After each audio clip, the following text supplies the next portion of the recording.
Apocalipse, capítulo 4. Não leremos o texto de novo, não.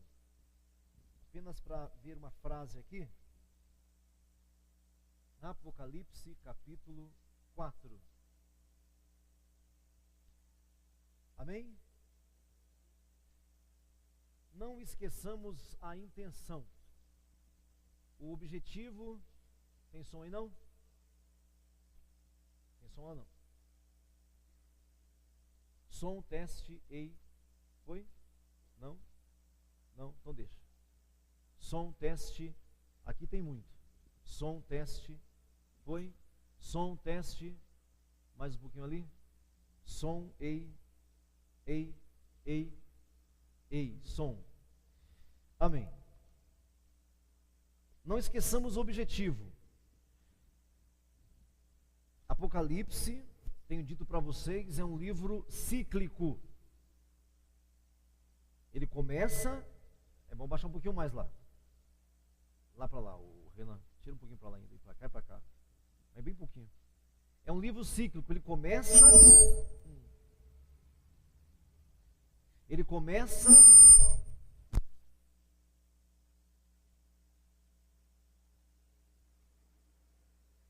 Amém. Vamos com isso aqui mesmo.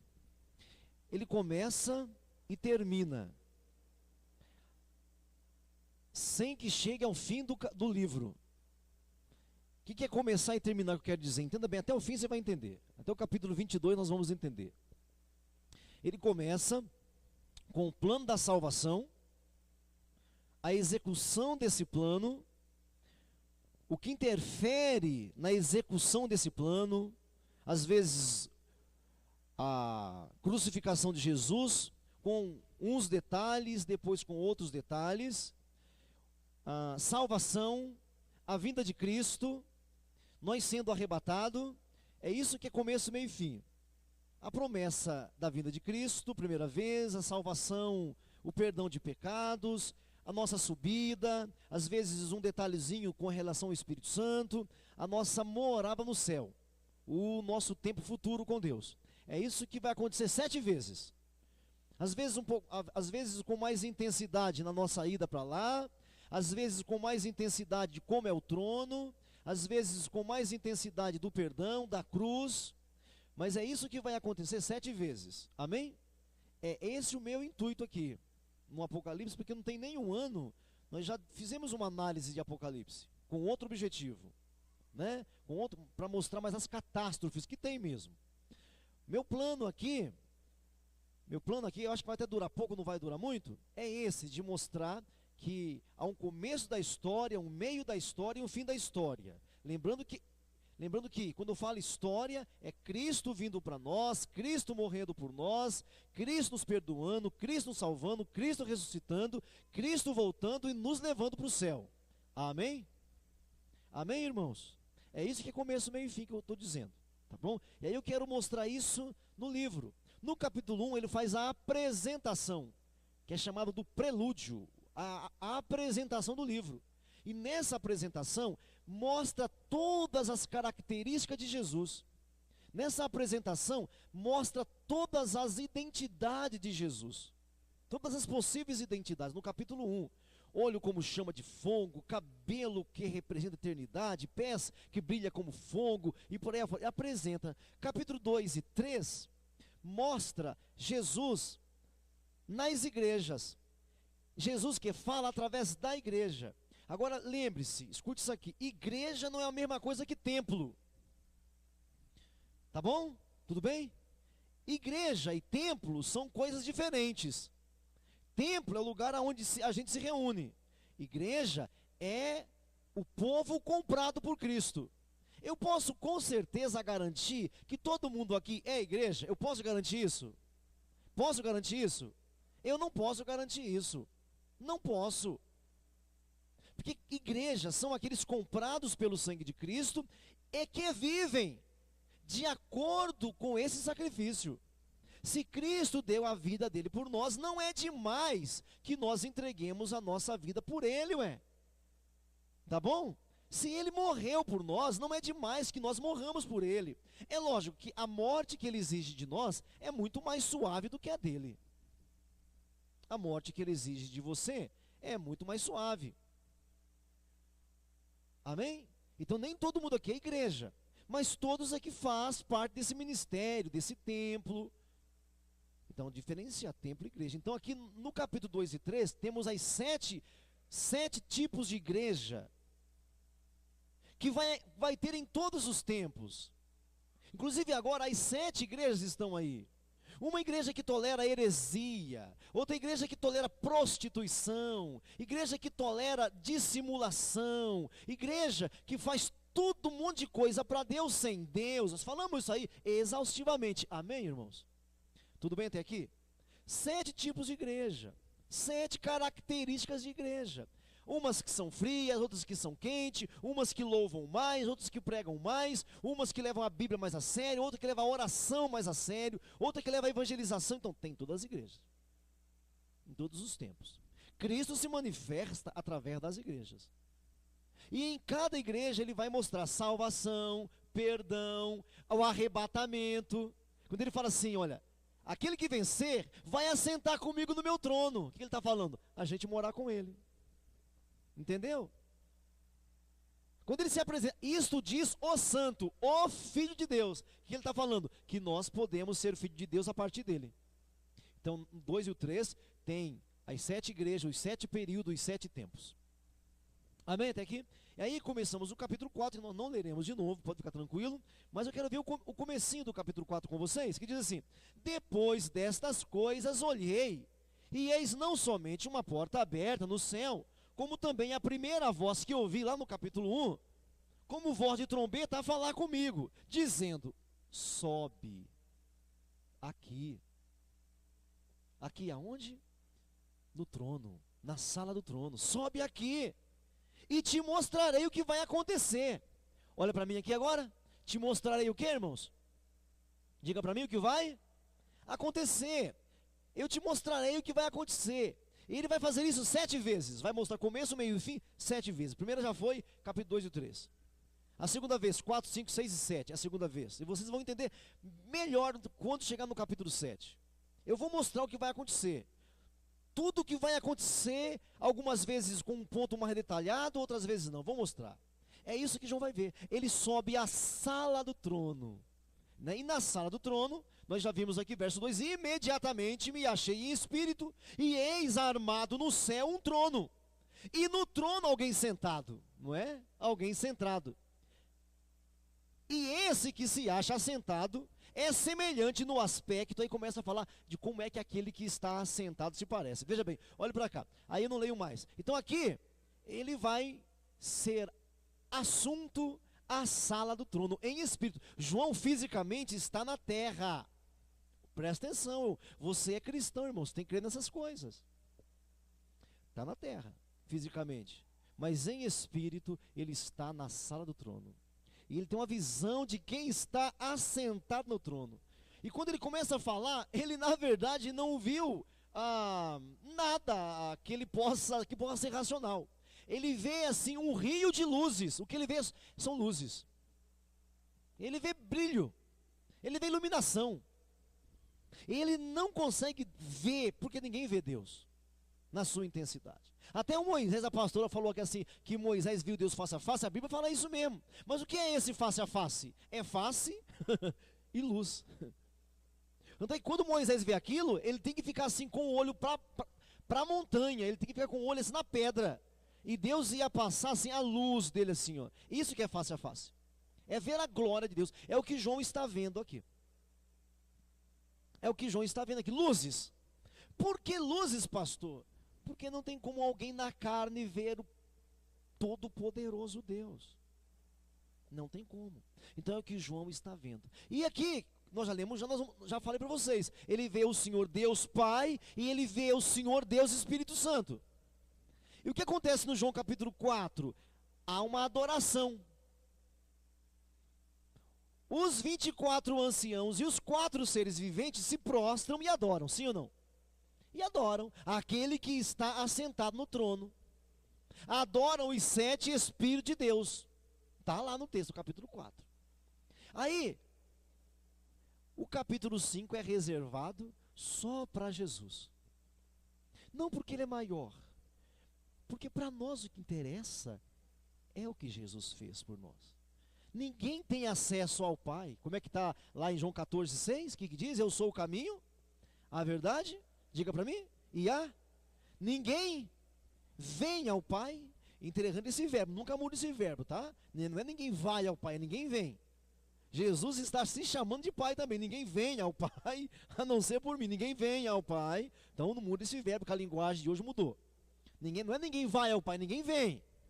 Ninguém vem ao Pai senão por mim. Nós não temos acesso ao Pai senão por Jesus. Não tem nenhum, não tem nem chance sem Jesus, porque Jesus pagou o nosso preço, tomou o nosso lugar. Amém? Tudo bem até aqui? Então o capítulo 5 é reservado só para o Cordeiro. Tá bom? Sala do trono, diga sala do trono. Diga alguém assentado sobre o trono. Diga alguém de frente para o trono. Diga os anciãos não podiam nem olhar para o trono. Os 4 seres viventes não podiam nem olhar para o trono. Diga nem olhar. Nem olhar. Tá bom? Aí no capítulo 5 já mostra uma mão. Capítulo 5, vamos ler o capítulo 5 agora. No capítulo 5 a gente vê uma mão. Versículo 1 do capítulo de número 5, nós vamos ver aqui uma mão. Vi na mão direita daquele que estava assentado no trono, eu vi na mão daquele que estava assentado sobre o trono, um livro, diga um livro. Vi também um anjo o quê? Forte, que proclamava em grande voz, quem é digno, mas em grande voz. Pensa numa coisa assim, uma coisa gritante. Quem é digno de abrir o livro e de desatar os selos? Ora, nem no céu, nem na terra, sobre a terra, nem debaixo da terra, ninguém podia abrir o livro, nem mesmo olhar para ele. Olhe para mim. Olhe para cá, por gentileza. Veja isso aqui é sério, muito sério. Nem no céu, nem na terra, nem debaixo da terra, nem no mar. Bom, meu irmão, o que tem mais fora isso? O que tem fora céu, terra, acima do céu, abaixo do céu, o que tem? Nada. A lição aqui é muito importante, meu irmão. Deus, ele está fora desse tempo, está fora da hora, está fora da existência, está fora disso. Ou seja, no meio daquilo que existe, e olha que o que existe, inclusive, é invisível, porque energia é invisível. Não há ninguém, não há nada que possa fazer isso. E a lição aqui é que Deus está fora do tempo. Aí você vai entender porque para Deus não existe futuro e passado. Não existe para Deus futuro e passado. Então essa aqui é a lição que a gente não pode perder. O seu Deus não é qualquer um, é para você tremer mesmo perto dele, é para sacudir, não é para brincar com Deus não, irmão. Por que eu digo isso? Porque hoje há muita brincadeira na igreja. Há muita brincadeira de servir a Deus, de seguir a Deus, de obedecer a Deus, e não obedece. E parece que quanto mais religioso a gente é, mais corrompido o ser humano fica. É impressionante. Quanto mais religioso você se torna, mais dissimulado, mais enganador, cheio de 9 horas, cheio de 7-1, cheio de esquema. Irmãos, com Deus não se brinca. Com Deus não se brinca. Temos que levar a nossa vida cristã a sério. Então aqui, há um livro. Ninguém pode abrir. Não há ninguém no céu, acima do céu, abaixo do céu, na terra, debaixo da terra, no mar, embaixo do mar. Não tem ninguém. Ou seja, não é dessa existência. O tempo não pode contê-lo. É coisa séria, irmãos. É coisa que nem Einstein explica. E nem o Freud também. Ninguém podia, nem no céu. E aí eu chorava muito. Eu quem? Diga João. Diga para mim, João. O cara que subiu lá, o cara do capítulo 4 que subiu. Eu chorava muito. Aí eu falei para vocês que se ele chorava muito, é algo muito sério.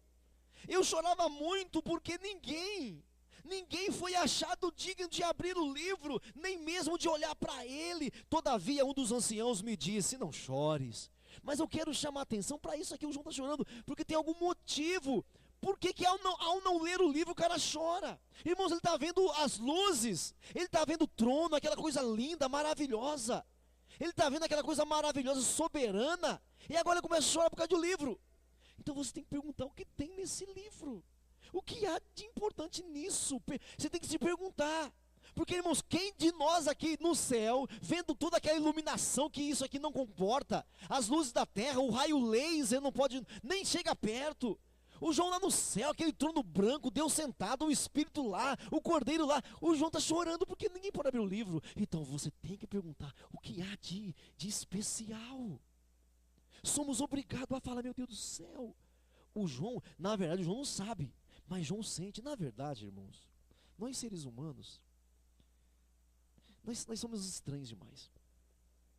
Eu estava ouvindo alguém falar ontem assim, que o português é uma das línguas mais difíceis de se aprender. Uma das mais difíceis, não é a mais difícil, mas uma das mais difíceis. O português. Foi difícil para você aprender português? Foi difícil? Hã? Foi difícil? Não estou falando de gramática. Falando de português. Não é? As coisas não são difíceis. Nós as fazemos difíceis. Por exemplo, você acha muito difícil falar inglês, não acha? Mas os molequinhos lá na Inglaterra falam inglês. Você encontra com um molequinho lá de 2 anos, está lá. Falando inglês e você não consegue falar. Aí você faz o que? Conclui, é difícil. Não é que é difícil. É que a gente tem uma mania muito estranha. A gente tem uma mania muito estranha. A gente tem uma coisa intuitiva, todos têm. A gente aprende assim, eu brincando. Tanto é que uma das áreas da pedagogia, do ensino de crianças, uma das áreas, meu irmão, são as questões da emoção, do sentimento, da brincadeira. É uma área ótima de se ensinar, porque nós aprendemos intuitivamente.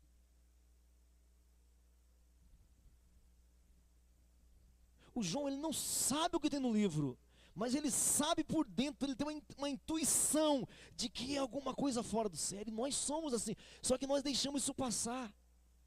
Houve aí um tempo atrás aí, olha, uma grande tendência de se ensinar inglês dormindo. Porque a gente continua ouvindo com a nossa psique, com o nosso id, que é uma palavra da psique, a gente continua aprendendo. Houve uma onda muito grande, embora misturaram muita coisa, mas há uma intuição. O João, ele não sabia, mas alguma coisa ali mexia. A gente aprende muita coisa assim, só que muitas vezes crescemos e deixamos isso para lá. Tem uma teoria que fala assim, uma teoria não é uma teoria, mas já é uma coisa provada já, né? Que fala assim que a pessoa após os 40 anos começa a perder memória. Não começa. Aí fizeram uma análise do cérebro humano, da criança de 7 anos e do cara de 45 anos. Não tem diferença nenhuma. Tudo igual. Por que então perde a memória o cara de 40 anos para frente? Porque não pratica mais. Não pratica mais. Pessoal, você vai, estuda, não sei o que, aí você acaba a sua pós, aí começa o mestrado, aí doutorado, 30 anos acabou tudo, 30 anos você está formadinho. Depois o que você faz? Não lê mais nada, não escreve mais nada, não calcula mais nada, só dorme, come e trabalha, mais nada. É lógico que tem que esquecer. Não pratica, é igual alguém que engessa o braço. Aí daqui 30 dias tira o gesso. Como é que o braço está? Assim. E se você fizer assim, parece o quê? Dói. E dói por quê? Porque não foi irrigado. Sabia que o sangue não chegou? O sangue só vai aonde está havendo movimento. Não há movimento, a irrigação é pouca. Então dói. A dor não é má, a dor é boa. Está avisando que está errado, tem que fazer fisioterapia. Aí você faz fisioterapia, não sei o que, aí fica bom. Quando acontece com o cérebro? Mesma coisa com o cérebro também, mesma coisa com o cérebro. Você não usa. Só que o cérebro não dói, está provado que o cérebro não dói. Dor de cabeça não é dor de cérebro, tá, irmão? Fique em paz. Mas cérebro não dói. Não dói a dor do osso. Qual é a dor do cérebro? Esquecimento. Porque não está usando. Está entendendo? Então nós seres humanos temos um cérebro. Esse cérebro é separado em emoção, sensação, intuição e razão. Aí você parou de ler, parou de tudo, até parou de acreditar. Você nem acredita mais, acha que é tudo H, é tudo 7-1. Tem crente aqui que não acredita mais no poder de Deus. Que não crê mais no sobrenatural de Deus. Acha que é tudo no braço, na força. E aí tem uma área do cérebro que fica murcha. Então o nosso cérebro é sensação, e razão, intuição e razão, se você não exercitar. Porque você vê algum ator morrer novinho? Também um ator, meu irmão, acaba a novela, irmão, ele decora uma Bíblia. Ele tem que decorar a Bíblia para fazer um teatro. Imagina um teatro, vai ver uma peça de teatro, você fica duro, mas aquele cara decora tudo aquilo. Por isso que você não vê ator que morre cedo, são atores drogados. Aí morrem cedo, tem como é que fala? Uma overdose e morre. Mas atores e atrizes, geralmente fica a velhinha até torcer, fica assim, a velhinha assim, ó. E uma ainda faz papel de gay na novela ainda. Tá entendendo? Morre. Agora quem morre cedo? Jogador de futebol morre cedo. Não vai morrer, por quê? O cara completa 40 anos, aposenta tudo, menos a barriga. Morre. O cara vem acostumado no ritmo, pá, aí para, morre, vai morrer mesmo. Bom, com isso eu vou aproveitar aqui o gancho. Leia mais, escreva mais, estude mais. Vai fazer uma aula de bordado, meu irmão, minha irmã. Irmão também vai fazer aula de bordado. Vai fazer cabeleireiro, meu irmão. Vai fazer qualquer coisa, é mais fácil uma coisa. Mas vamos lá, o que me interessa aqui, o João, ele não sabe o que tem no livro, mas alguma coisa ele pressente, é alguma coisa muito séria. E às vezes eu não consigo fazer você crer nisso. Eu não consigo fazer você crer nisso. É algo muito sério, é uma catástrofe, alguém não abriu o livro, irmãos. E eu disse aqui a semana passada para vocês, que é uma questão do nosso futuro. Aquele livro, irmão, se não fosse aberto, nós não teríamos futuro. O livro, se não fosse aberto, não haveria nem o João aqui haveria. Porque isso aqui, embora acontece o João vendo, antes da fundação do mundo, e aí, para você entender isso é difícil demais, antes da fundação do mundo, isso aqui já foi claro, palpável. Tudo isso aqui é antes da fundação do mundo. Paulo vai falar isso em Efésios, que nós lemos aqui, é o conselho da Trindade. Há um conselho no céu, antes da fundação do mundo. Então aqui, pelo choro do João, pelo pânico do João, está me ouvindo ou não? Pelo pânico do João, a gente tem que concluir, é sério, diga é sério. Diga não abrir o livro, é sério. Mas quando eu digo é sério, não é você ser preso na cadeia, não. Não é você, de repente, tomar um tiro na cabeça. Isso não é sério, isso é babaquice. Você morre para o céu, você é salvo. É muito mais sério do que isso. Alguém não abre o livro é coisa séria, irmãos. É não ter história, é não ter continuidade. Por que eu digo isso? Leia comigo. E eu chorava muito, porque ninguém foi achado digno de abrir o livro, nem mesmo de olhar para ele. Todavia um dos anciãos me disse, não chores. Eis que o leão da tribo de Judá, a raiz de Davi, venceu para abrir o livro e os seus selos, seus 7 selos. Então vi, no meio do trono, um dos 4 seres viventes, e entre os anciãos os anciãos de pé, um cordeiro. E eu falei para vocês, né? Quando João olhou, o que tinha? Quando o anjo veio falar, o que ele disse? O leão, não foi?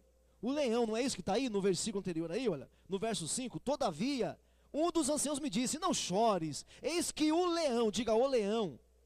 Mas aí, olha para cá, o anjo aponta, olha, o leão da tribo de Judá venceu, ele vai abrir o livro para nós, fique em paz, não chore, o leão está aí, o leão está aí. Aí o João olha, quando o João olha, o que ele vê?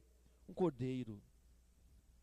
Quando o João olha, ele vê um cordeiro. Aí eu escrevi uma frase aqui que eu tenho que dizer para vocês, deixa eu ver se eu acho aqui que quer dizer isso, o cordeiro, né?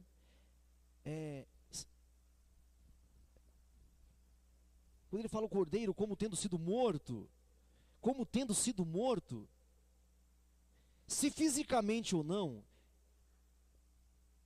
ele sempre traz as marcas da sua morte para nós.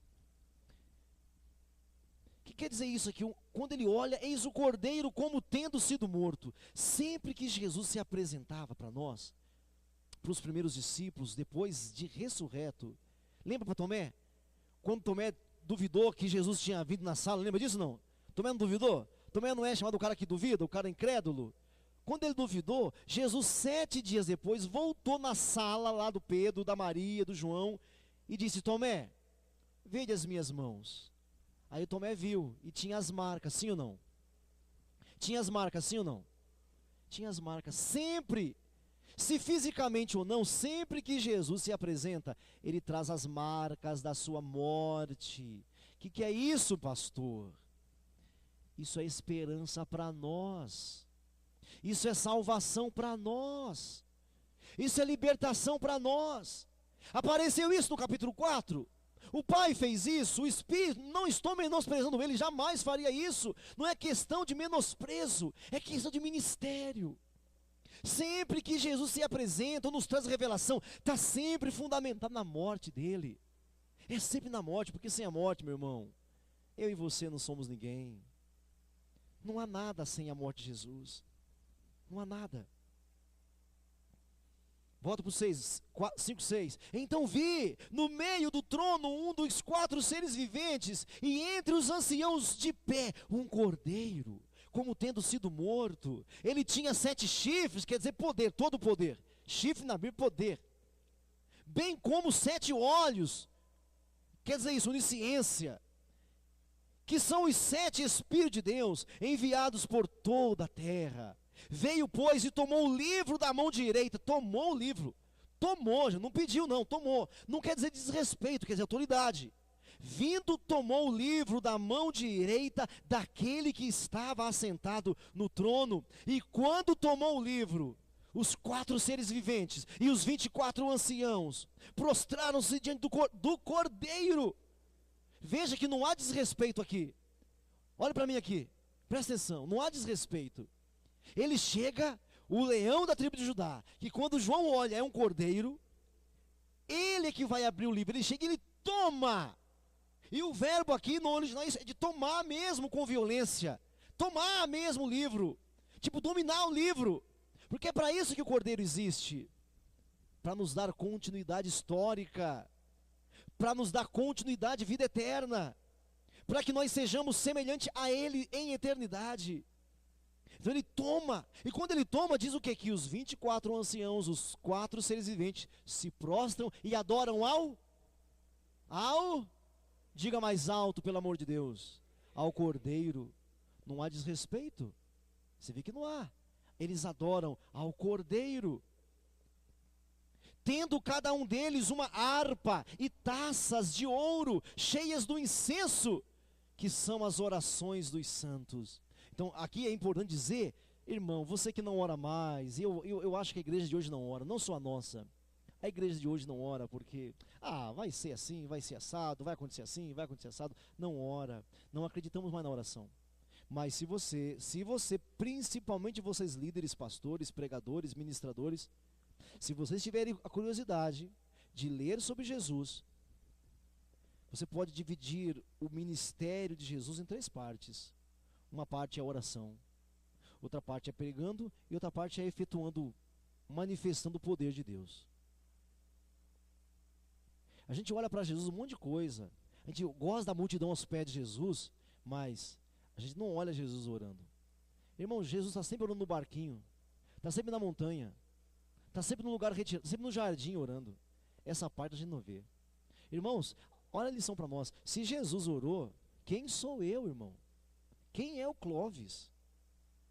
Se Jesus, irmãos, que veio para ser o grande exemplo, a grande referência, orou, quem é você para não orar? Então veja que a oração dos santos estão nas taças dos anjos. E isso vai ser apresentado ao Cordeiro. Quer dizer, podemos entender que as nossas orações movem o Cordeiro. As nossas orações movem o capítulo 6, que é terrível. O capítulo 6 é terrível. Move. Enviado da tua terra. 7. Veio, pois, e tomou da mão direita daquele que estava assentado no trono.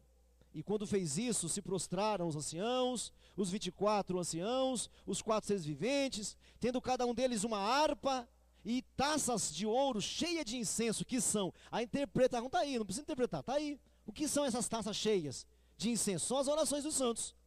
Não precisa interpretar, está aí a interpretação, E entoavam um novo cântico, dizendo, aí começa a adorar o Cordeiro.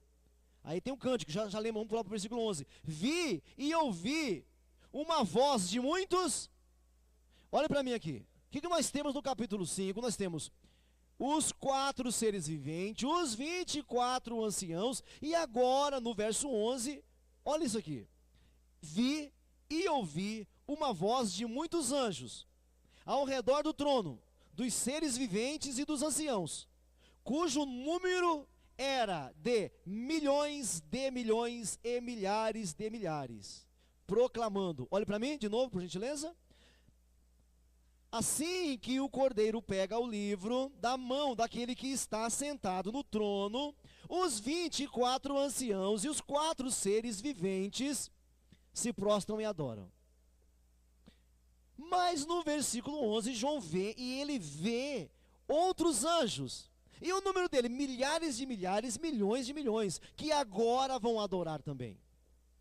E aí está a adoração. Verso 13, então ouvi que toda criatura, agora olha a ampliação, 13, então ouvi toda criatura que há no céu, sobre a terra, debaixo da terra, sobre o mar, tudo o que neles há, estava dizendo outra adoração, irmãos. Agora nós temos os 24 anciãos, os 4 seres viventes, milhares e milhares de anjos na terra, debaixo da terra, agora é animais, são seres que voam, todos os seres estão adorando o Cordeiro. Amém até aqui? Tudo bem até aqui, irmãos? Tudo centrado no Cordeiro. Qual é a lição aqui para nós? Qual é a lição aqui para nós? Porque o Cordeiro está com o livro na mão, e ele vai desatar os selos, soltar os selos. Tudo está bom, no céu, na terra e debaixo da terra. Está tudo em paz. A história continua. A história não acaba. A vida continua, porque ele vai abrir os selos. Leiamos o último versículo. E os 4 seres viventes respondiam, amém. Quer dizer, sim. Também os anciãos prostraram-se e adoraram. Esse é o capítulo 5. Ou seja, uma visão que você tiver do trono. Agora entenda-se, pelo amor de Deus. Visão do trono racional, visão do trono espiritual. Visão do trono concreta, visão do trono sensitiva.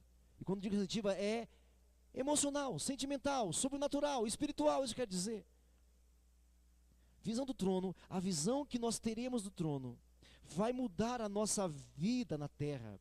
Pastor, mas por que não está mudando? Porque talvez você esteja vendo o trono só de um ponto de vista racional. Tem anjos. Deus é grande. Deus sabe tudo. Racional. Talvez é assim que você olhe para Deus. Ah, eu entendo que Ele é grandão. Eu entendo que Ele é poderoso. Eu entendo que Ele é magnífico. Irmãos, o ser humano, agora falando de uma forma mais assim científica, o ser humano, ele tem 2 tipos de energia que descobriu, uma delas descobriu agora faz uns 15, 20 anos atrás. Nós temos 2 tipos de energia. Uma é a energia elétrica, que é essa, racional. 2 tipos de energia que nós temos. Uma é a elétrica. Você sabe que nós temos aqui terminais elétricos, nós todos temos. Uma coisa que descobriu recentemente é que nós temos um outro nível de energia. Por exemplo, quando eu falo assim para vocês, o que eu tenho na minha mão? O que você me diz? Pode dizer. Na minha mão, o que eu tenho na mão? Hã? Um microfone. Que cor que é a minha camisa? Diga mais alto. É preta. A minha camisa é preta. Tá bom? Eu estou usando um tênis ou um sapato? O que eu estou usando? Um sapato. Tudo isso, irmão, é energia elétrica. Cor, você vê e fala, é preta, é azul. Tudo isso é energia elétrica. Isso não é o que eu estou falando, isso é a ciência que fala. Onde que está a outra energia? Quando eu falo assim, você gosta de preto? Você gosta de preto? Aí você fala, eu não tenho nada contra, mas não gosto não. Energia química. Você gosta de sapato, prefiro tênis. Isso é energia química. A energia química, meu irmão, é a emoção. A energia química, meu irmão, faz você se apegar, faz você sentir.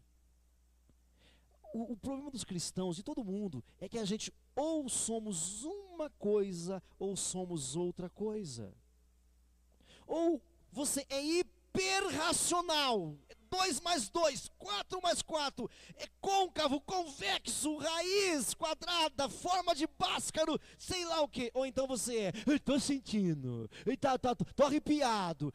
Ou nós somos uma coisa ou somos... O nosso problema é que ou uma coisa ou outra. Quando Deus planejou você para ser uma coisa e outra coisa.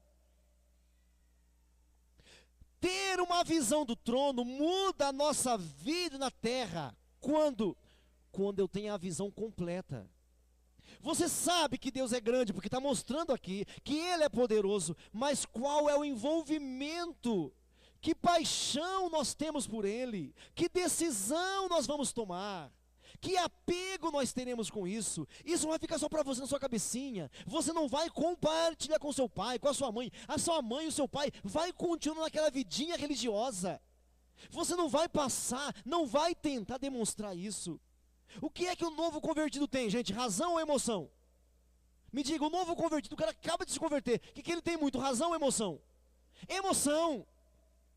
E quando é que a gente ganha mais almas? Quando é novo convertido ou quando é velho convertido? Novo convertido, para ter medo de falar, novo convertido, porque não temos medo de pregar. Não temos medo de falar. Você fala como se, você prega como se fosse uma pregação sua. Você prega, as pessoas que ouvem o novo convertido falam assim: rapaz, aquele moleque, aquela menina, aquele cara, quando ele fala, eu vejo o inferno.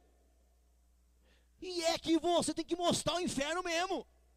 Mas aí você cresce na fé, aprende Apocalipse, aprende Atos na sexta-feira, fica cheio de si. Aí você fala assim: não é bem assim. Olha só, olha você. Não é bem assim. Vamos tomar cuidado. Vamos tomar cuidado. Não é bem assim. O que você está fazendo? Está separando o seu cérebro. Porque nós temos inclinações. Nós temos inclinações. Quer saber se você é um cara super emotivo, meu irmão? Você gosta de novela? É super emotivo. É por aí. Aquilo que você gosta. Que livro você lê? Adoro romance. Super emotivo. Não, eu adoro livro com Einstein. Então você é racional. É só um exemplo só. Pode outras ilustrações. A minha é bem fraquinha. Mas aí eu quero aplicar isso para a experiência que nós temos do trono. Porque a visão do trono muda a nossa vida na terra. Você acha que depois disso aqui que o João viu, você acha que ele tinha medo de morrer? Eu acho que ele não via a hora de morrer. E eu acho que é por isso que Deus segurou ele. O cara demorou 100 anos, viveu 101 anos. Coitadinho do João, né? Eu acho que depois que ele viu isso aqui, ele não via a hora de morrer, para ir para a glória. Porque ele viu isso aqui, num dia ele viu isso. Ele escreveu isso num dia. Você não acha que depois de ver isso ele não queria ir para o céu? Pois, coitado do bichinho, só foi depois de 100 anos. Então a visão do céu, a visão do trono, muda a nossa vida na terra. Tem que mudar a nossa vida na terra. A visão do trono. Tem mudado? Você vai sair daqui do mesmo jeitinho?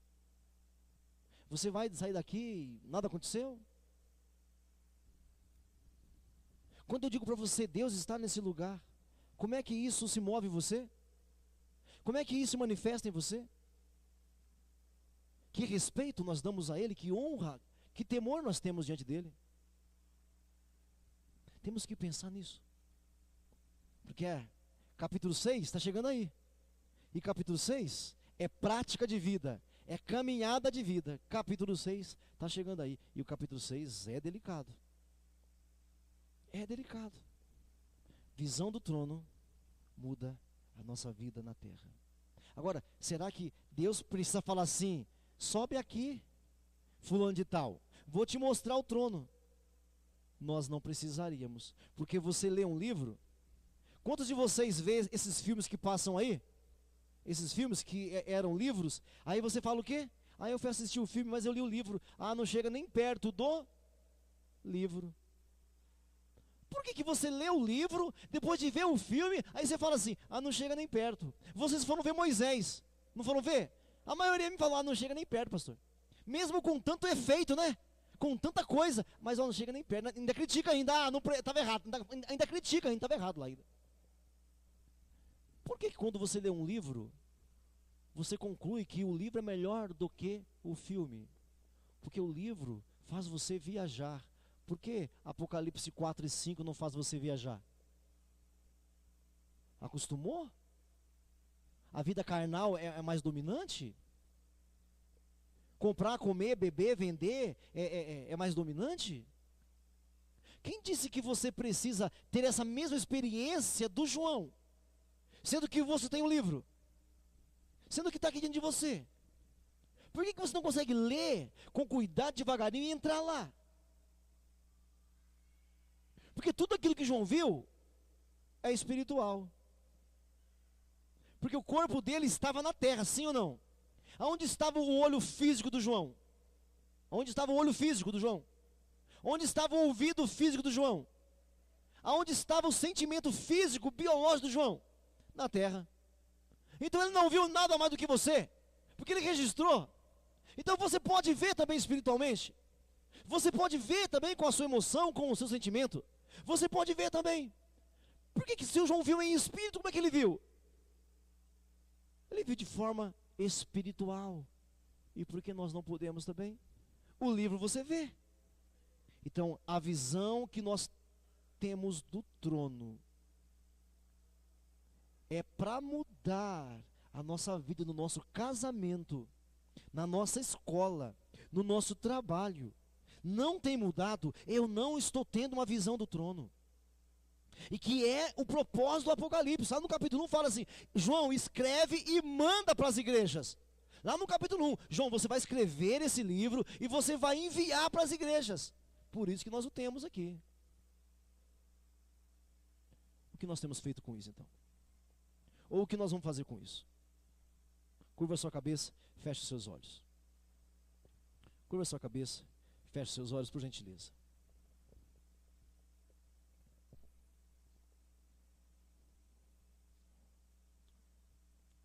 Feche seus olhos em nome de Jesus. Gostaria que você orasse ao Senhor. Que você falasse com o Senhor. Que você dissesse, Senhor, me perdoa por ser tão radical, racional e insensível. Me perdoa, Senhor, porque só me emociono com as coisas do mundo. Não me emociono mais com o teu trono. Não me emociono mais com o teu espírito. Não me emociono mais com a tua presença. Tem misericórdia de mim, Senhor. Tem misericórdia de mim, Senhor. Você pode fechar os seus olhos agora e orar ao Senhor e falar com Ele, me perdoa, Senhor. Me perdoa, Senhor. Me perdoa porque eu quero voltar a ser como criança. Eu quero voltar a ser como bebê na fé. Se é necessário, Senhor, para pregar o Evangelho, se isso é